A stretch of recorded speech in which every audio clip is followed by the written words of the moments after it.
6.4 Applications of the exponential and log functions. So this whole module has been about talking about the exponentials and the logs. But why do we care about them? How can we do an application of the logarithm and the exponential function? Well, in particular, for our class, we're going to talk about how do you calculate the interest on a loan or the interest on an investment.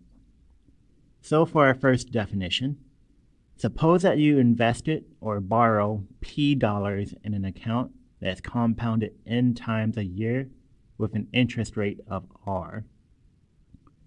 We say our initial investment or a loan amount is the principal.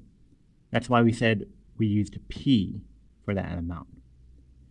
Compound interest is calculated based off your principal and the interest that you have already earned. After T years, the value of your investment is given by this following function.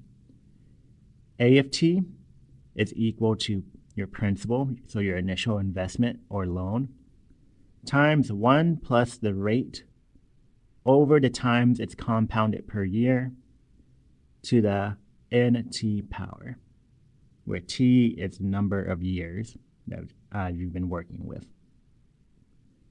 So, in example 1, I'm asking Alex decides to invest $10,000 in an account that earns 4.5 interest annually, and it compounds quarterly. Well, if we wait for 3.5 years, how much is Alex's investment worth? So, looking at this word problem, we need to go ahead and identify a couple of numbers. I know if I'm doing my compound interest, I should be looking at this equation. First off, I need to figure out what is P. What is my initial principal? What did I initially invest or borrow? Well, in this case, I have an initial investment of $10,000. That is my principal. Some other things that I should be familiar with is how many times am I compounded per year? Well, here I said I'm compounded quarterly. Quarterly meaning 4 times a year. So my N is 4. Next, I need my interest rate. My interest rate is my percentage. If I look at my word problem, I have 4.5%, or in other words, R is 0.045 as a decimal. Remember that percentage, that's going to be that number over 100.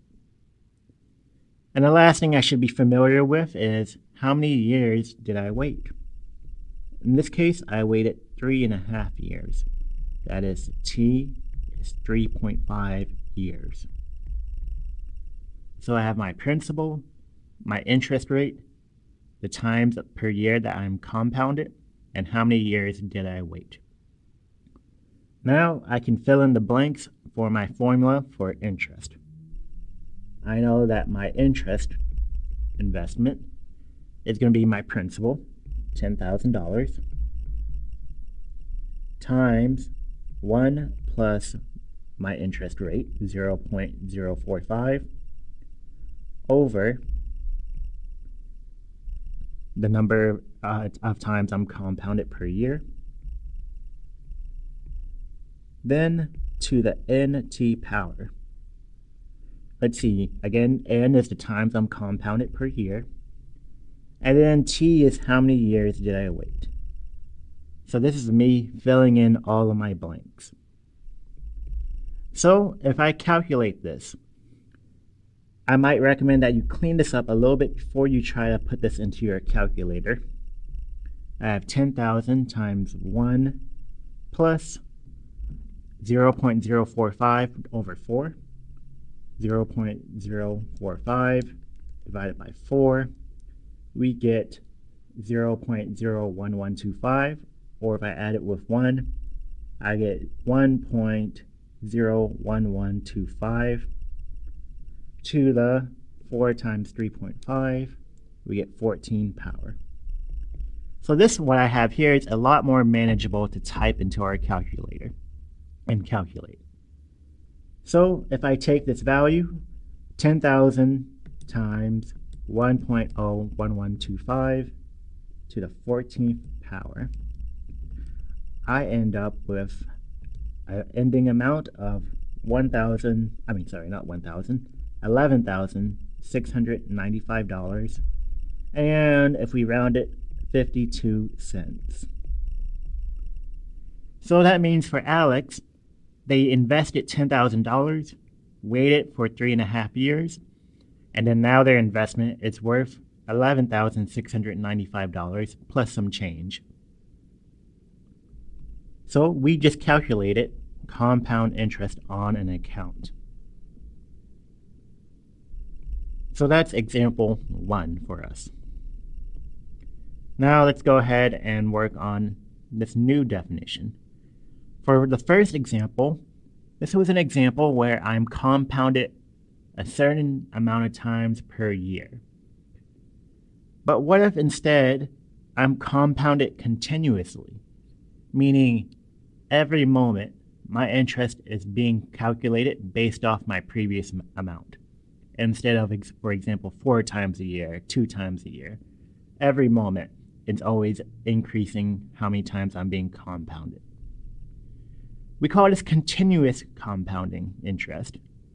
Again, if I invest or borrow P dollars in an account that's compounded continuously with an interest rate of R, after 10 years, the value of your investment, or how much you owe, depending on how we're looking at this, is given by this function, PE to the RT. Again, P is my initial investment, R is my interest rate as a decimal, and T is the number of years that we're waiting. So in example 2, suppose that our friend Alex instead decides to invest in an account that compounds continuously instead of quarterly. We still want them to invest $10,000 with an interest rate of 4.5 interest. Let's see how much their investment is worth in a continuously compounding account. Well, if I use my nice compounding continuously formula, I know that A of t is equal to my initial amount, which again is still 10,000, times e to the RT. My rate of interest is 4.5%, or simply 0.045, times the time we waited. Again, we waited 3.5 years. So I have times 3.5. So again, just to make things a little bit nicer, I may want to clean up this exponent before I try typing it into my calculator. I get 0.045 times 3.5. We get e to the 1.1575. And if I calculate this into my calculator, then I'm going to get a value of, let's see, 1.1575, and then times 10,000. We get about $11,705, and rounded to the nearest cent, 81 cents. So if I put my $10,000 in an investment that compounds continuously, I can do a comparison of what happens if I compound it quarterly. Remember before, I had $11,695, whereas for my compounding continuously account, I have $11,705. I said that completely wrong. $11,705.81.